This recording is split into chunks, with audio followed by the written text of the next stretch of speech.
जय ACD शेतकरी मित्र हो, प्रश्न तुमचे उत्तर आमचे या सत्रामध्ये आपलं स्वागत आहे। महेश N6H1D या अकाउंटवरून एक प्रश्न आलेला आहे। आता माझे सोयाबीन 162 वाण 62 दिवसांचे झाले आहे। 25व्या दिवशी नॅनो DAP घेतले आहे, 48व्या दिवशी जैविक टॉनिक घेतले आहे, तर आता एससीटी वैदिक वापरले तर बेनिफिट मिळेल का? जर हो तर काय वापरावे? महेश भाऊ, तुमच्यासारख्या हजारो शेतकऱ्यांनी तुमच्या शेतामध्ये रासायनिक खत वापरले असेल, रासायनिक पोषण वापरलेले असेल किंवा जैविक वापरलेले असेल, तर हे सगळं वापरल्यानंतर तुम्हाला सोयाबीनमध्ये किंवा तुमच्या तुरीमध्ये सॉईल चार्जर टेक्नॉलॉजी एससीटी वैदिक वापरण्याची इच्छा होते। ही खूप चांगली गोष्ट आहे।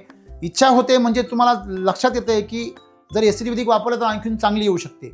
तर नक्कीच तुमचे जे मनामधले विचार आहेत ते एकदम रास्त आहेत। Instant charger 3 gram, energy booster 3 ml, milk charger खाऊ घातलेल्या गाईचं दूध जे आहे ते 10 ml आणि त्याच्यामध्ये तुम्हाला फ्रूट चार्जर 15 ml प्रति लिटर प्रमाणे तुम्हाला घ्यायचं आहे। याची फवारणी तुम्हाला काढायची। याची फवारणीमध्ये तुम्हाला अतिशय सुंदर अशा प्रकारे तुमचा दाणा एक साथ भरेल, तुमचे सेटिंग चांगलं होईल आणि सर्वात महत्त्वाची गोष्ट म्हणजे तुमचा जो पाला आहे तो अतिशय कसदार आणि तुमच्या पुढच्या पिकासाठी तुमच्या जमिनीमध्ये ह्युमस वाढवेल। दुसरी गोष्ट म्हणजे तुम्हाला जर यापेक्षाही रेकॉर्ड ब्रेक जर रिझल्ट काढायचे असतील तर LSQ शिलाजीत म्हणून नावाची जी